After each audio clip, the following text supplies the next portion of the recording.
قومي بقى وما تفكريش كتير، احلى والذ واسرع وجبه هتعمليها، خفيفه ولذيذه وعلى قد الايد. السلام عليكم. كان معايا صدر فرخه حوالي 300 جرام. غسلته كويس ونقعته في محلول الملح والليمون وشطفته كويس. وكان معايا هنا حوالي بصلايه كبيره، انا بس كان معايا بصل صغير يعني بمعدل بصلايه كبيره. ومعايا قرن فلفل اخضر والطماطمايه مقطعه وقرن فلفل اخضر تاني مقطع، دول هقول لكم هعمل بيهم ايه. فرمت بقى البصلايه بالقرن الفلفل وصفيت ميتهم كويس. وعندي هنا حوالي مكعب دهنه يعني مش كبير قوي، فرمته طبعا عشان صدر الفرخه ما بيبقاش دسم. فرمته نعمته خالص. نزلت بمعلقتين بقسماط كبار، ونزلت بحوالي ربع معلقه توم مهروس. وهمكس الكلام ده كله مع بعض. وحطي بقى التوابل بتاعتك، فلفل اسمر، كمون، ظبطي الملح، معلقه كبيره من البيكنج باودر. حطيت بيضايه معايا، وحطيت مكعب ماجي بس مش كبير يعني كان متاخد منه. قلبت كل الكلام ده كويس وهشيله في التلاجة حوالي ساعة.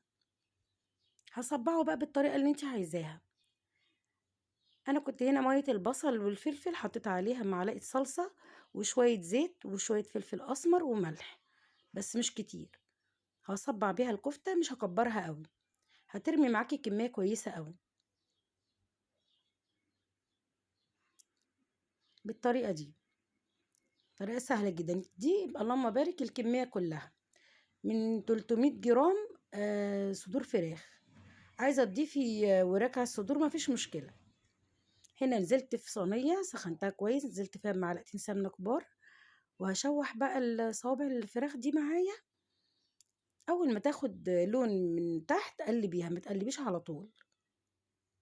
وحاولي ان انت ما تخليهاش لازقه ببعضها، يعني وسعيهم عن بعض كده عشان تستوي كويس وما تنزلش ميه.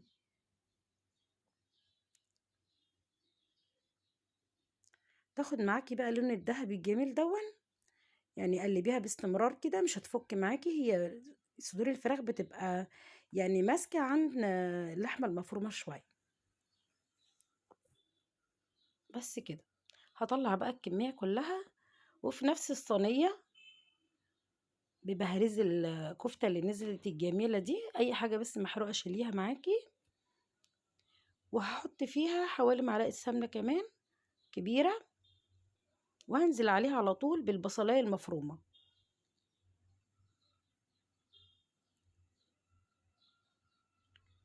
هتشوحي البصله بس مش هتاخد لون. حطي عليها بقى معلقه سكر كبيره.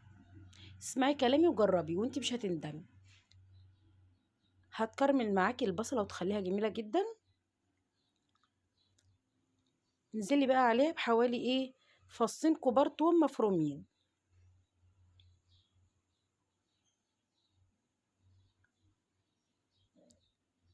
هيتشوحوا مع بعض كده. واول ما التومه تاخد لون والبصله تاخد لون ذهبي جميل، انزلي بالطماطمايه، طماطمايه واحده كفايه كبيره مقطعه، ومعلقه صلصه برضو واحده، وقرن الفلفل اللي احنا كنا مقطعينه. ممكن تحطي معلقه كاتشب لو متوفر. انزلي بالتوابل بتاعتك بقى، الفلفل الاسمر وشويه كمون. ما تكتريش توابل عشان ما تغيرش الطعم. وبقيت بقى ميه البصل اللي انا كنت بصبع بيها الكفته حطيتها.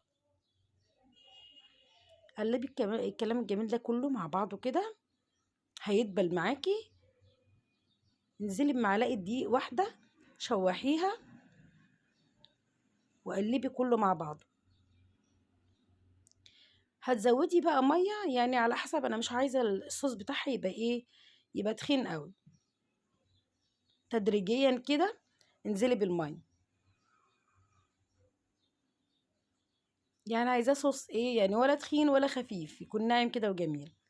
ظبطي الملح بتاعك بقى، واول ما يغلي كده اهو معاكي انزلي بالكفته اللي انت كنت مشوحاها. قلبي بقى الكلام الجميل ده وشمي الريحه بقى. صراحه كانت تحفه. هنا غليت شويه معايا لغايه ما الصوص دخل في الكفته كده والكفته اتشربت منه، وبقى حاجه تحفه جميله جدا.